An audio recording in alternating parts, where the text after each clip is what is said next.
So what you wanna do, make a monkey out of me?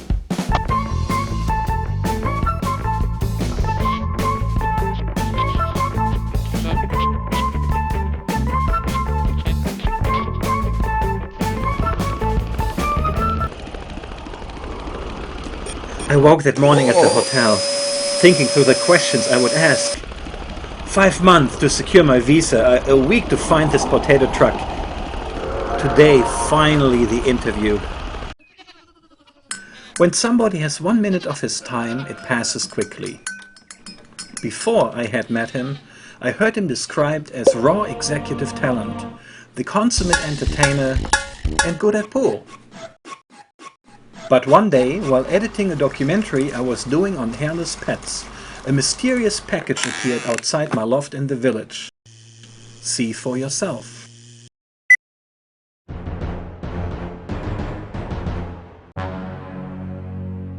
In an effort to improve television programming in the 1970s, the government embarked on a top-secret research program deep underground in a Nevada research facility. In a highly controversial process, select strands of Hollywood DNA were spliced with simian genes. The result? A species of monkey specifically bred for entertainment. Early success in the program was suddenly halted with the escape of the first cage-born offspring. Fleeing the Nevada facility, they quietly disappeared into the entertainment industry. Beginning humbly in circuses and mailrooms, they quickly rose through the ranks, finally occupying key positions in film and television.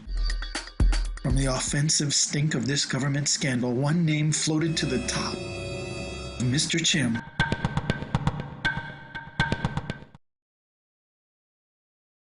A note with the VHS tape was hiring me to interview with him, was hiring my skills to documentary film him.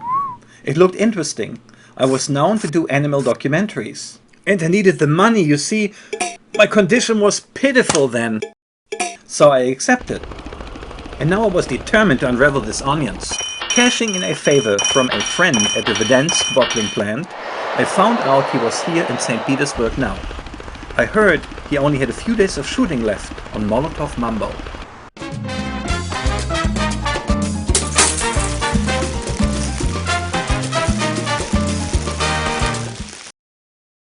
I immediately researched this character. Monkey or man, I wanted to discover the path to his fortune and domination of this global media situation. Voted most likely to escape his exhibit at the Rocky Island Private Zoo in New Touchwich, he left the comfort of the familiar when he was just a monkey lad. Lady Luck smiled on him when several New York elite met him dealing underground bingo and sponsored him in the Hog Wild high-stakes poker tournament.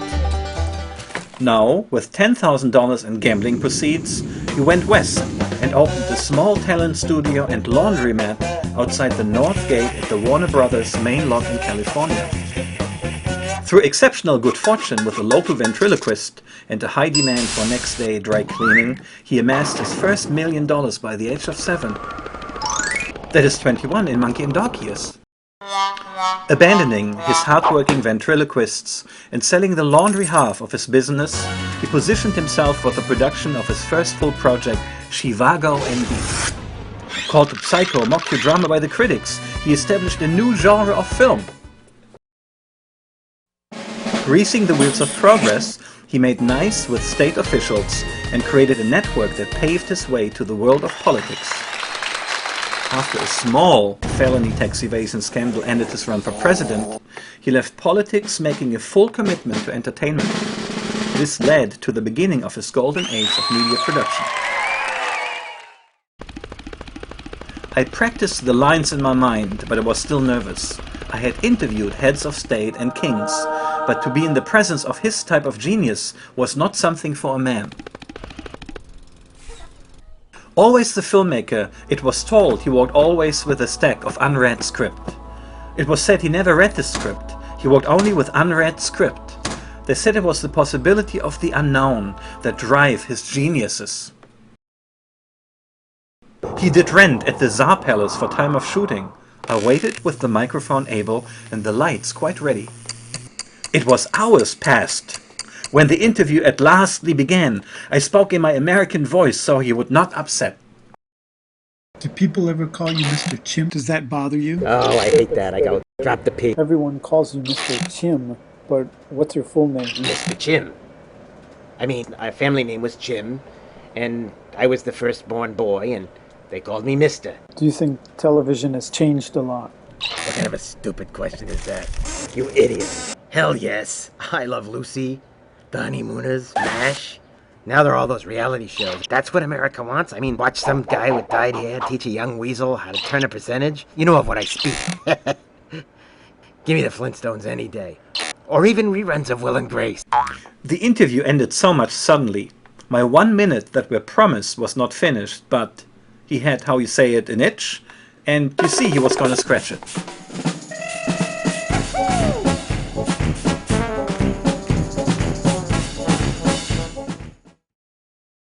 That night, as luck had it, in the hotel, there they had the Will and Grace marathon on Soviet public television. In the night, the same dream that played me, Mr. Chim is walking with the script, manuscript. Will he open one? Will he read? No! When I returned to the palace the next day, the shoot, it was over. A worker told me Mr. Chim had an itch to scratch it in LA. The production was suddenly halted. Why did everyone love him so? All the people I met could tell you everyone loves Mr. Chim. I had seen adults, small and tall, even babies swept up by his enchanting ways. I could not answer this question, but I too was begun to feeling his power during that one interview. Some said, we love him because he's a monkey. You know, I was not yet convinced. Part of me somehow hates him, that monkey. It shames me to say so. His work came to a pause. After sudden reaction to undercooked shellfish, Mr. Chim was ill at his home for the day. It was told to me, come quickly if you like to finish your previous interview. I had exactly 35 seconds left, according to Mr. Chim. He insisted on being fair in this aspect, despite the time change from Russia to LA. Because of his delicate condition, I spoke with my American voice accent once again. So is it true your parents were circus monkeys? My parents were not circus monkeys. They were performing chimps. See, show business is in my blood. It's like that. You got your Chims, you got your Fondas. There are whole families that come from and stay in show business. My parents impressed on me 3 things. They have been the foundation of my career in the TV business. Make 'em laugh, and make 'em laugh. So do you picture yourself staying in show business, or will you ever get out? What? Get out of the pool? Get out of town? I'll never get out of the business. Television is my life. Even though it's hardly TV anymore with all this mobile device crap. Mobile device. Hey, you want to see mobile device? I'll show you mobile device.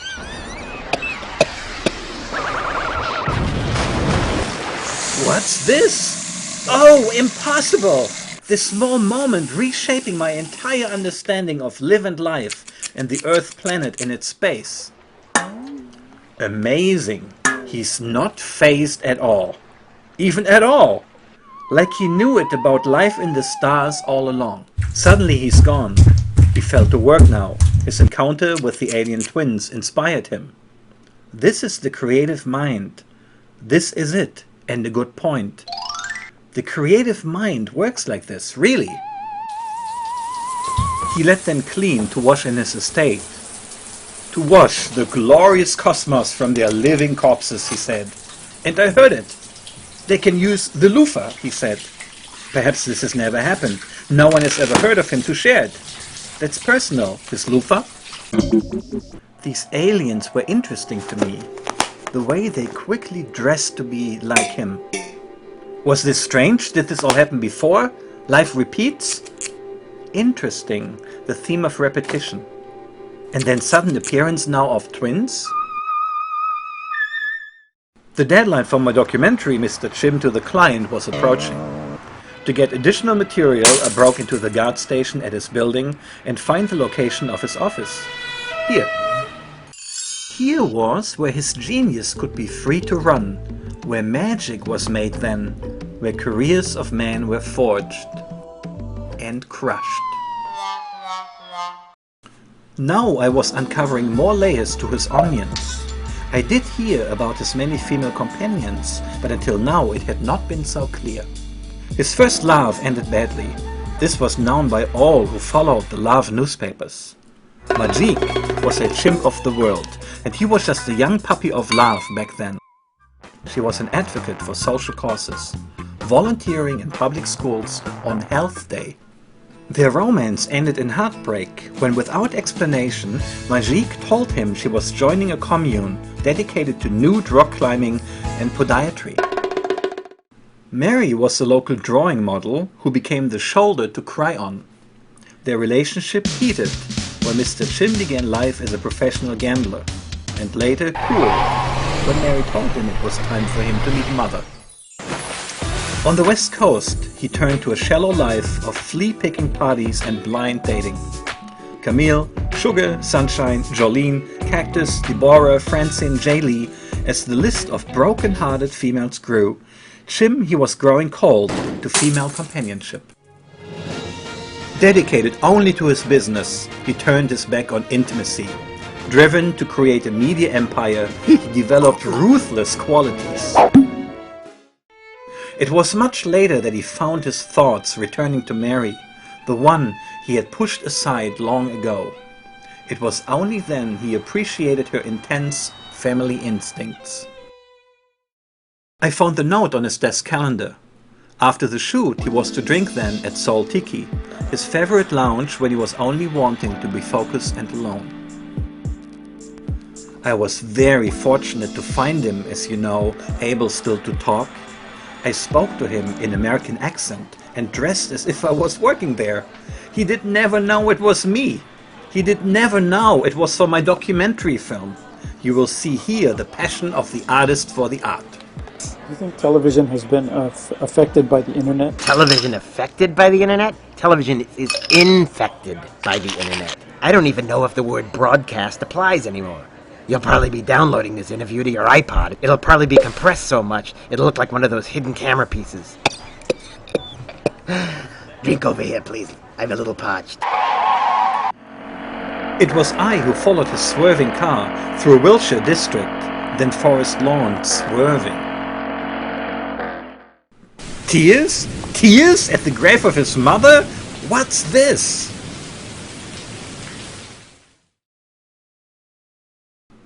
It was 5 months later, in South America. They were shooting then Amazon Cha-Cha-Cha.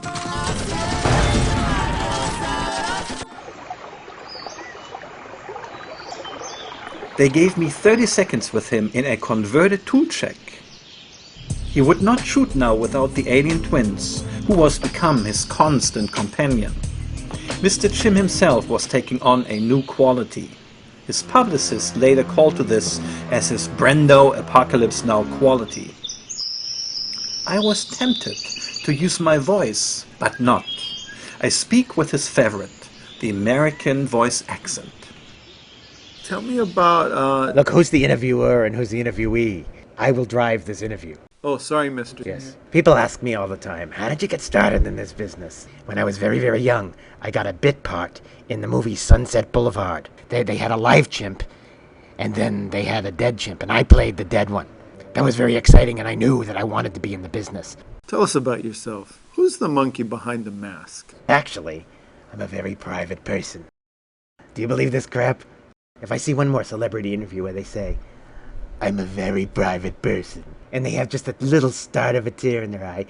Do you regret not having kids? I don't. I don't have a regret of any of it. Sometimes I say, what if maybe I should have had kids? But all this gang, my staff, they'll like my kids. Go close.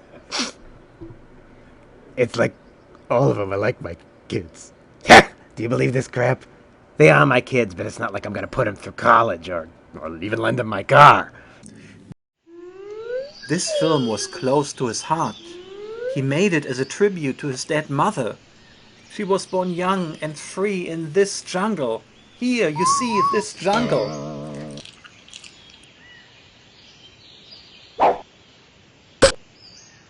Oh, my eye! My eye! What's this? This was the mask he wore in his work. The vulnerability of a child. and the stone-cold exterior of a ruthless producer, this businessman, this homme d'affaires. I was able to film a short interview with his production accountant, who was in his inner circle on the inside of it. What is Mr. Chim's net worth, after expenses and such? Another way, how much money he's got? What were the fourth quarter revenues, liquidity, cash on hand, These were the best clips from that accountant interview. She was very hard to read her. I was impressed with her efficiency as such. That night from Rio to New York I dreamt again. He was walking with it, the scripts. But wait! Then a giant gummy bear swallows him. And then flowers grow from his fingers. Fingertips of the gummy bear. There you see it. See the flowers? I wake up in the airplane with a taxiing to the gate. My eye was healed from the banana assault in the jungle. And now the film deadline is here. My film is due to the client. As I prepare to the final cut of my film, there's still one major question that remains unanswered. Why does everyone love him so much? So much better than human, this stupid, silly monkey. Call it inspiration or call it desperation. I played a hunt. Chim's lost love, Mary, she go. Posing as an aspiring artist, I began to attend all the live drawing classes in NoHo, Soho and Chelsea. I was determined to find her. I was certain she could help me to unravel the onions. My strategy finally paid off. I got a tip from an art student of an underground drawing collective. The group had started long ago and their most famous model was posing tonight. When I had arrived, then I did see her right there, her beauty ravaged by the many years of live drawing posing. I helped her get out of her final pose for the night. She was often stiff now, and she agreed to speak to me over a cup of hoof blossom tea at Muska's Deli. I was hoping for insight, a clue into Mr. Chim, something perhaps I had missed.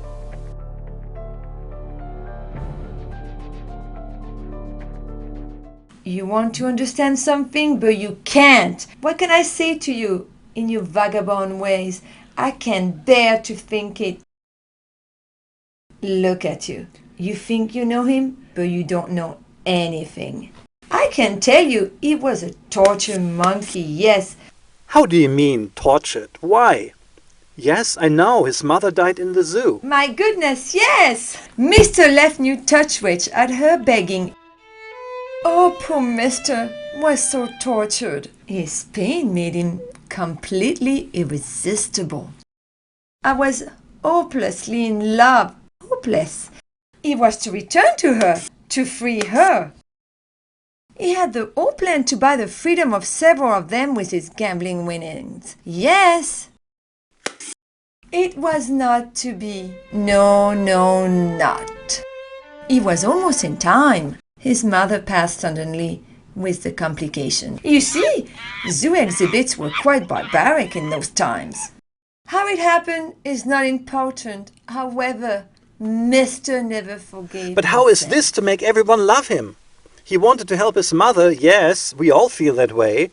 Most of us do. I can speak to you only on feelings. What is to know? I can only tell you what the feeling is in my heart. Mr. never wanted the money, the power. These things came, yes. But really, he wants to see the smile. Happy, happy! Yes, his show business, movies and this. Just to see the smile. You know, hear the laugh. The happy, happy. This to him was everything. But the cars, the crazy lifestyle, the girls, and his ruthless business practices, huh? Yes, to feel the whole, the empty quietness. Okay, ruthless business practices. Yes, he swim with the sharks, so he must also bite. But the only piece you see for him was the happy, happy. And how he can make us laugh Yes. But he walked out on you. You loved him. He left you just when... But he had no choice. He left, of course. It is the creative mind. You are a filmmaker, no? You understand about this? Yes? No? The creativity makes him a beast of burden, darling. Mister is only really living when the rest of you are laughing. Laughing. Call it his mission. What a lovely fate, no?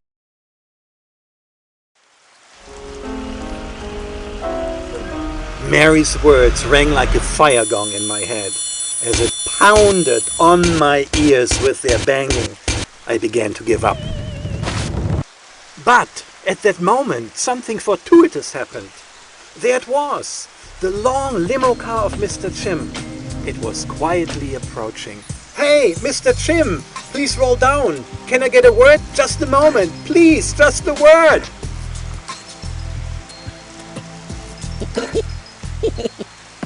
Wow, me? Really? Okay, why not?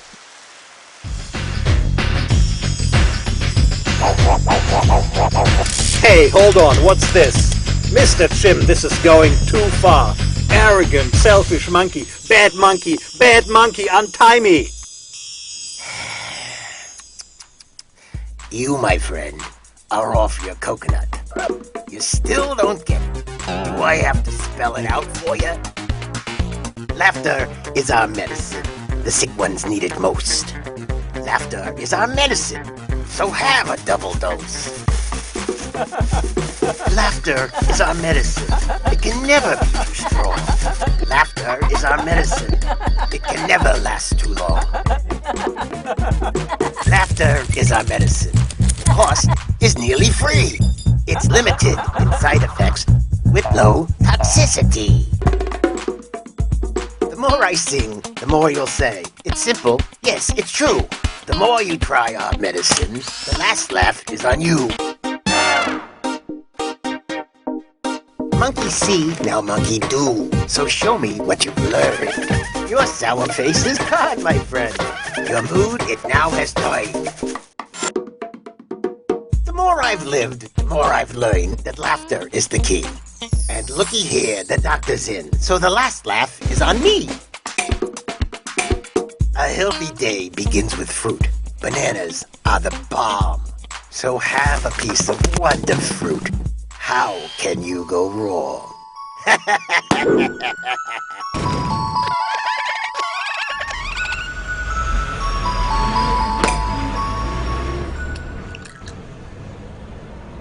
Laughter is our medicine. Laughter is our medicine. Ha ha! Catchy tune.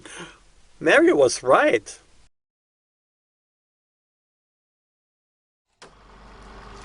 For the first time I began to think there was much more to this monkey than met the eye.